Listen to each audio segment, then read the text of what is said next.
الرحیم السلام علیکم ورحمۃ اللہ وبرکاتہ قدرمند ودیحان تاسو ګورئ سباون ټي وي دا وخت موجود یم په لاهور کې چته چې د مایلو فلم چې کوم ریکارډ سٹارټ دی دا وخت ما سره دغه فلم پروډوسر سلیم صاحب نه هم دلته موجود دی. هغه سره هم د فلم حواله باندې خبرې درکو.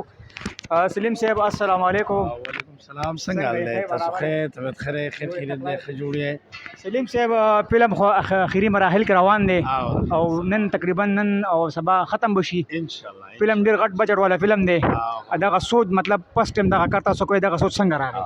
بس اصل کې د کې خو زما یو کشرور دغه پکې هیروم دی او عادل علي حیدر او په دې باندې موږ ډیر زیات سټرګل کړو. دا فلم تاسو ته هم پته چې دې باندې ډیر هیوی بجټ فلم دی لکه د پښتو په لیول سره لکه ډیر هیوی بجټ دی د دوه درې فلمونو پیسې په ولګي دي.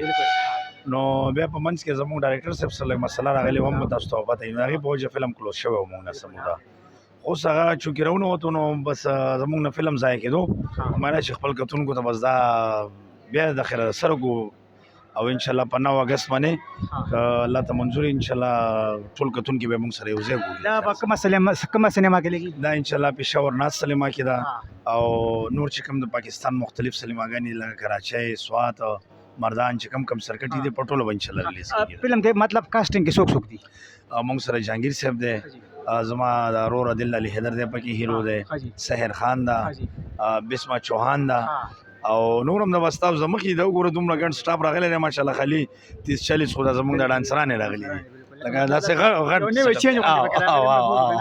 مقصد د ډول شو د میکینګ دی او فلم جوړ دا دغه نه مکمل چینج دی. نو ان شاء الله موږ کوشش کړی چې خصيص مارکیټ ته پیش کوو کنه جی ډیر مننه. ثانک یو تاسو هم ډیر مننه خاطر سے مهرباني. قدرمند دا فلم پروڈیوسر عادل سلیم इस वक्त हम मौजूद हैं लाहौर में और हमारे साथ अभी एक इस फिल्म का एक हिस्सा है एक लड़की वो फिल्म में काम करती है. इससे पूछेंगे. अस्सलाम वालेकुम. वालेकुम सलाम. क्या नाम है आपका? मेरा नाम निम्रा है. निम्रा है. अच्छा बताइए पश्तो फिल्म में पहला मतलब फर्स्ट टाइम आप काम करते हो? जी फर्स्ट टाइम काम कर रही हूँ. अच्छा. ये माई लव मूवी है जो आ रही है. हम लोग इसका ये अभी कास्ट हो रही है. हम लोग इसमें काम कर रहे हैं. बहुत अच्छी मूवी है और 9 अगस्त को पेशावर के सिनेमा में रिलीज़ होगी. प्लीज़ आप लोग इसे सपोर्ट करें और देखें. ये बहुत अच्छी मूवी है. Thank you. शुक्रिया.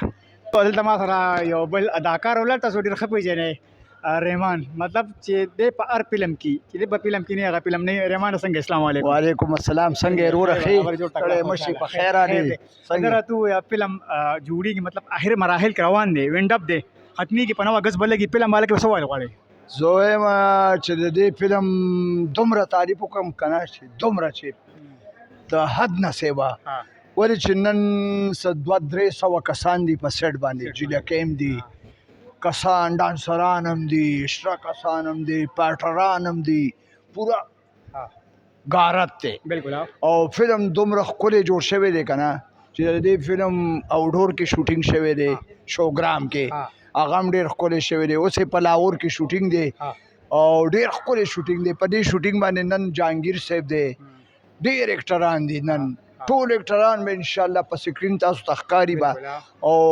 فلم د غانا د واده غانا ده او ډېر زیاته خرچه یې پې وکړه. دا دومره جنکۍ ول راوستي دومره جلکۍ راغلي چې دومره نوي جلکۍ راوستي ګلبرګ نه کم ځي ګلبرګ نه ماډل ټون نه فیصل ټون نه پته نه کم ځي نه راوستي جلکۍ او ډېر ښه خلک یې راوستي دي ښایسته خلک دي او صاف سوتره خلک راغلي دي ډېر ښکلی ماحول دی او شادي حال وګوره که نه څومره غټ دی پته نشته چې د دې به څو پیسې ورکړي او ټول شادي حال کې نن اے سي هم لګېدلی دی او جشن هم دی او زه به پکې داسې ډانس کوم انشاءالله تعالی چې خلک به یاد ساتي مطلب جنکۍ به وروسته پرېږدي جنکۍ به وروسته پرېږدي او د دې فلم نوم دی مای لب دا به لازمي ګورئ د مارونو 9 اگست باندې به لګي او دا فلم به د ما دپاره او د ما یارانو دوستانو لپاره او د جهانگیر صاحب دپاره به لازمي ګورئ او دې سلیما ته به لازمي راځئ دې فلم دپاره. ډېر قدرمند دغلته نور هم اداکاران ول دی سره به هم د فلم په حواله خبرې اترې کوو موږ سره اوسئ.